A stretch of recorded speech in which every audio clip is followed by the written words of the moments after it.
Welcome back to another episode of the Creative Commerce Podcast. I'm your host, Jeffrey Scott from jeffreyscottmedia.com.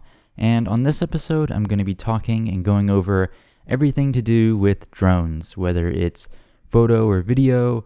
I think drones are just a great creative tool and a big moneymaker when it comes to the business side of things, both photo, video. I'll also explain and get into how you can be licensed by the FAA to be a licensed commercial drone pilot. I'll just be covering these basic topics. I won't be teaching you how to pass the exam like a course or anything like that. Just talking about what could be expected, what's in the exam, what goes into being a drone operator, just strictly informational, and it hopefully will motivate you to learn a new tool or get a new certification. But before we get into that, let's get into our gear update part of the show. And on this gear update, I want to feature the Tamron 17 to 50mm f4 for Sony E-mount. It's a mouthful, but I wanted to feature an announcement made by Tamron with they're developing a new lens, a 17 to 50mm. This 17 to 50mm zoom lens is being regarded as the world's first lens for full-frame mirrorless cameras with this focal range. So it's kind of a bit surprising. It doesn't really seem like a strange focal length to have. Like my lens that I'm recording this on right now is an 18 to 35. I'm sure that you could get like an 18 to 50 or something, and the aperture isn't even that impressive. It's just a f4. But I think the main feature of this story is that it's specifically for the Sony E-mount and full-frame mirrorless cameras. So that might be a groundbreaking feature to be the world's best or world's first or whatever I said. It's claimed to be able to achieve excellent optical performance across the entire zoom range from edge to edge. The lens also incorporates VXD, voice coil extreme torque drive, linear motor focus mechanism, which is claimed to provide quiet and agile performance and achieve high speed and high precision autofocus. I haven't seen any prices for this lens yet since it's still in development as I'm recording this, but this seems to be very important to the Sony E-mount users out there.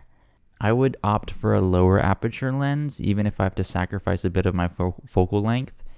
Again, what I'm recording on is a Sigma 18 to 35 and it's a 1.8 aperture zoom, so I think it's a great lens. I love being able to zoom on it and have that low aperture. It's just so beautiful and amazing in low light situations. I rarely have to worry about my ISO with grain or anything annoying like that.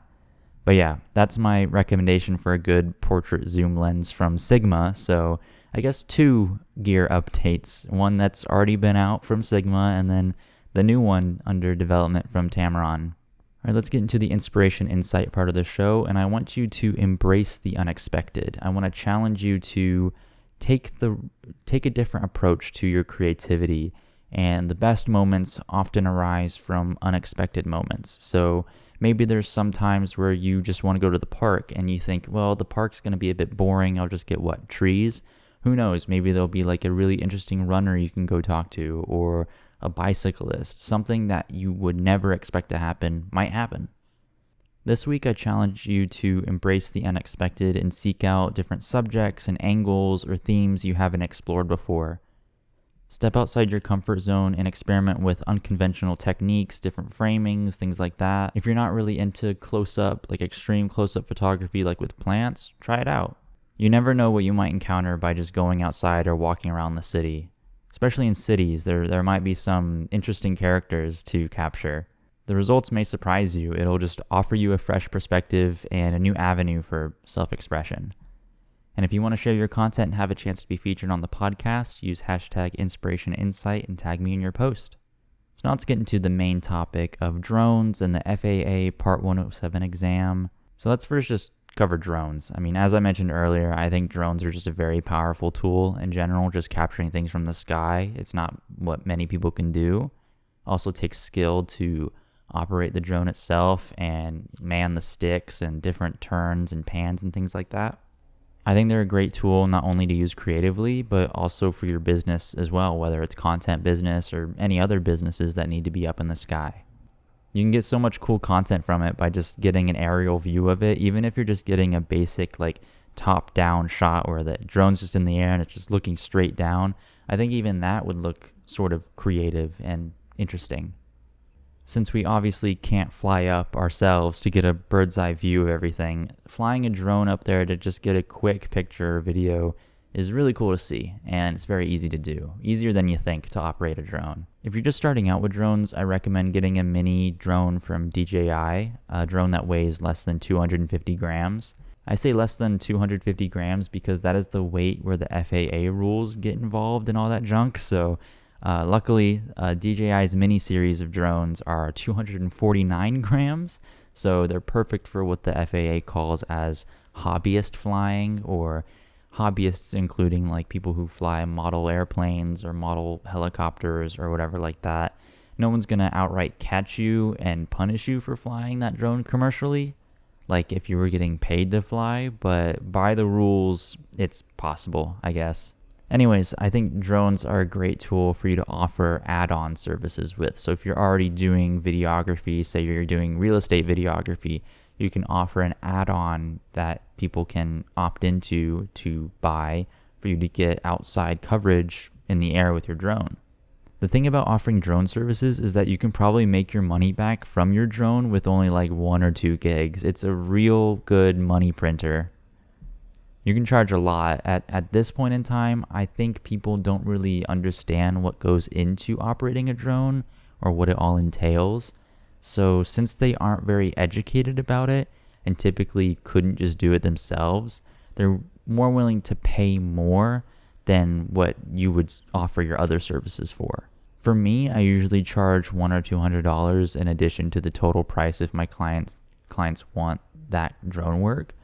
I'm usually in the air for about like 15 minutes or so, but the skills and knowledge of me knowing how to safely fly and operate that drone will earn that sort of money. Even if you just spend like an hour or two just flying around your neighborhood or outside just on your own, just practicing, you can get down a lot of the basic movements that you'd probably do for paying gigs and stuff. I mean, you'll obviously be better than most people flying a drone for the first time, so just put in a couple hours of practice. I mean, even with just that little practice, I mean, right there, real quick, you'll like pick up a high value skill that people will want to pay for. Some other like business idea with drones, my parents tell me sometimes that I should offer my drone services to like gutter repair companies and businesses like that for like roof and gutter inspection. If you want to take that business model, go ahead. It's just not in my business appetite at the moment, not really interested in doing that. It's always good to be a jack of all trades when it comes to things like that, but I'm a videographer and photographer, so roof and gutter inspection and repair is really not in my realm and don't really have the appetite to do that. I guess this kind of goes into the content spotlight, but I got that phrase of having the appetite for certain business by that 20-year-old millionaire, 20-something-year-old guy on YouTube and stuff. You probably see maybe with like other business things. His name's Iman Godsi, or I don't know how to pronounce his last name, but that guy, he says sometimes if he doesn't work with certain people or work on certain businesses because he doesn't have the appetite for it. Basically, it's okay to not always be a jack of all trades with everything, and it's arguably better to niche down into something and specialize in it. So maybe there's something that doesn't really align with you, or maybe it's just a bad time for you to take on that certain project, or maybe you'd be up for it in the future. Then I'd say that you currently don't have like the business or interest or appetite for it. Iman Godsi is a great businessman. He's a YouTube and content creator. I'd recommend you to check him out for business tips, advice, or motivation or things like that. Like I said, I guess that could be the content spotlight for this episode since I just wanted to mainly talk about drones this episode. But yeah, that was a quick detour from the main topic, but just a quick content spotlight on him and his YouTube and all the educational and motivational business content that he's putting out there. Definitely worth a watch if you were business motivated.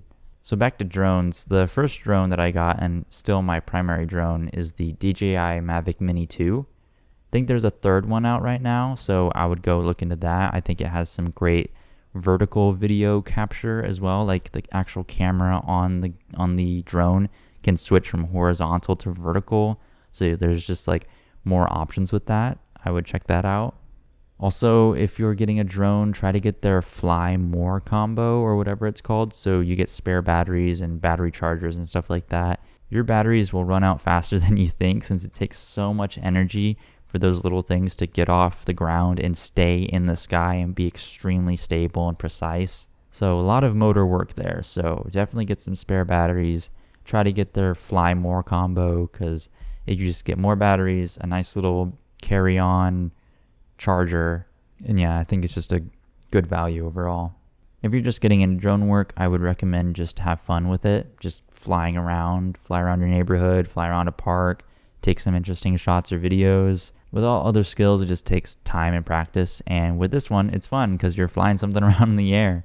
Definitely takes some getting used to, especially with the sticks and different movements you can move. Like you can move one stick one way and one the other to get different pans and parallaxes and stuff like that. There's some fancy stuff you can do with it. But now I want to talk about the FAA Part 107 exam.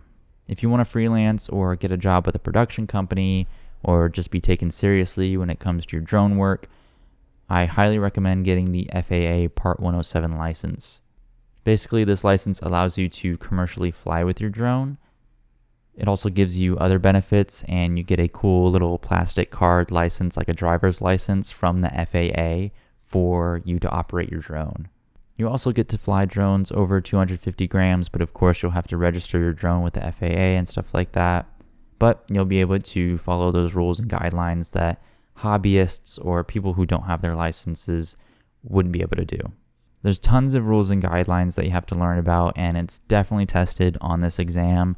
Of course, the FAA, they cover everything from flying planes and aviation and all that stuff. So there's definitely some hoops to jump through and a big learning curve when it comes from a creative standpoint, from being a videographer, photographer, and then you're having to learn all this aviation junk of flying, like runways, like airspaces, stuff like that. With my experience, it was very tedious and annoying because it's very similar to the tests that actual pilots have to take to fly real airplanes.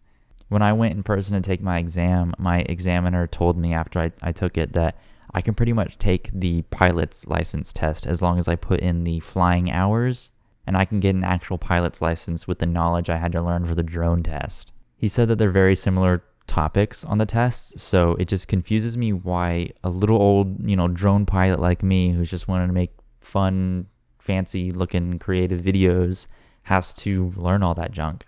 I was fortunate enough to have a course at my university that goes over the FAA Part 107 exam, so when I took it several months later, I had sort of a better idea of what I could expect and study for. But a few days before my test, I just studied on YouTube, and especially with ChatGPT. I did an episode in the past talking about AI, and when it comes to learning, it's very good at teaching. So I would definitely use that as a tool to brush up on something, give you questions, and you answer. I literally just told Chat to give me multiple choice questions modeling the FAA Part 107 exam, and I would just give Chat my answers like A, B, C, or D, and it graded me. It told me what I did, what I needed to study on more, gave me pointers when I was wrong. So it's a great study tool for instant feedback, and it'll give you a quiz that it'll make for you to take. Just be aware that there's a lot of aviation jargon that you'll have to learn in order to take the exam. Even though you have nothing to do with aviation, sectional charts, METARs, TAFs, and all that other aviation stuff, the FAA still wants you to know about it, and they'll test you on it. If you're wondering what a METAR or a TAF is, just look it up on Google. That's METAR and TAFF. That should give you a good idea of some of the junk you'll have to learn. I think it was worth it. It was a cool experience to see what other kinds of people are learning and then being tested on it. I think it's also a pretty cool experience if you have to go in person to go take it. I mean, you'll have to go in person to take it, but it was refreshing because it was probably one of the first times that I went in person to take a test that wasn't school related. It was on my own accord. It was on my own motivation. I like having new experiences, and this was definitely something that was interesting and felt fulfilling once I did it. For my test, I actually went to a local private airport, so it was pretty cool that they just put me in one of their offices to take the test and heard airplanes take off and land. Funny thing, they actually offered me earplugs if the airplanes were getting annoying, so I don't know, funny little bit. Anyway, the resources I recommend for you to study and learn about the FAA's rules and regulations, all that stuff's on YouTube University, and you can review a chat. There's also plenty of websites that have practice tests, so there's tons of free resources out there. To pass the test, you need a 70% or higher. I got super close and got a 72. I think it costs $150 to take the test, and if you fail, you obviously don't get that money back, and you'll have to pay for another test in the future. So I really studied that aviation jargon and prepared for that and barely passed by 2 points. Having a license definitely makes people take you more seriously, and a lot of companies and large brands actually require that you have a license just so that they don't have to deal with all the liability. You have a license, you know what you're doing. It's kind of like a college degree or any other certification, just showing that you are capable to do it and you have been certified by the FAA. So, like I said earlier, the FAA labels people without a license as a hobbyist, like for people who fly model planes and stuff like that in the lowest airspace. But most of the time, in my experience, it's just sort of been under the table, and they probably weren't even aware that a license existed for flying a drone. But again, take that as what you will. All of my drone work in the past has been unlicensed, even though I've been paid. So don't want to out myself like that. But I mean, if you're planning on working for larger companies and maybe even a production company, it's definitely something you'd want to get. And it's just cool to have anyway, just in case. It's always cool to get another certification. Plus, you get a little license card. So I carry that around in my wallet all the time. But yeah, if you want to fly higher or use heavier drones with more equipment on it, or have better cameras and have more free will while following FAA regulations, then it's definitely worth it to get your license.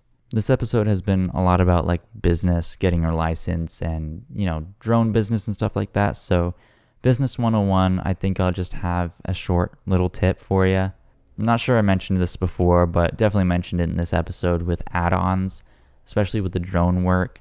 Just having the optional add-on, don't include it in your package already. I consider drones as more of a high ticket offer, or like a luxury add-on. That might not be the best word, but like it shouldn't be in the main package or the main offer. I think it should be something optional that somebody would want, so then they have the choice of paying that price for the drone work. I also think it just allows you to get more money out of your drone as well by offering like a higher price if it was optional. There's been plenty of like real estate videos that I've done that the agent didn't want drone at all, which is surprising because real estate is probably the biggest moneymaker for drone videography and drone photography. But it just all depends on their budget. Like if the agent doesn't really have a good marketing budget for their house, or it doesn't even have to be real estate, if the company you're working for doesn't have a good budget, then maybe they don't want to opt in for those extra services. Maybe you had a one for all package that had drone, had all these fancy things, and you boosted the price really high. How about you just make the package basic, where it's basically half the price, and if people want those things tacked onto it, then they can add it themselves, kind of like a build your own package, and then you can charge for it accordingly. Like I said in a previous episode, I never charge hourly. It's not worth it. So if you charge hourly, I think you should change up your pricing structure. It just all helps for the consumer and your potential client to see a package where everything's listed out and one price. People just care about what they're going to pay you. They don't care about doing the calculations, all that stuff. They want a total, all in one. Something easy for them to just see and say yes or no to, because they're busy. They're reaching out to you because they can't do it themselves.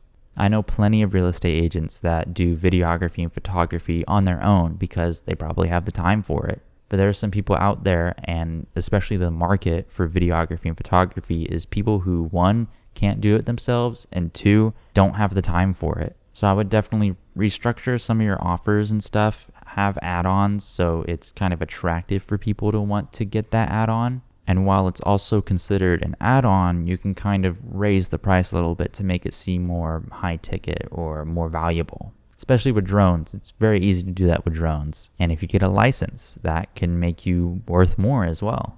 Feel free to reach out to me on my website or DM me on Instagram if you have any questions about drones or the FAA Part 107 exam. I'd be happy to keep in touch with you and answer any questions you may have. But thanks again for watching another episode of the Creative Commerce Podcast. This episode was a bit short, but hopefully it's a good bite-sized amount for your drive to work or something simple like that. Trying to just get to the meat of everything and not have a long, drawn-out podcast where there's a lot of fluff. Of course, new episodes every Wednesday at 12 p.m. Central Standard Time on YouTube and Spotify.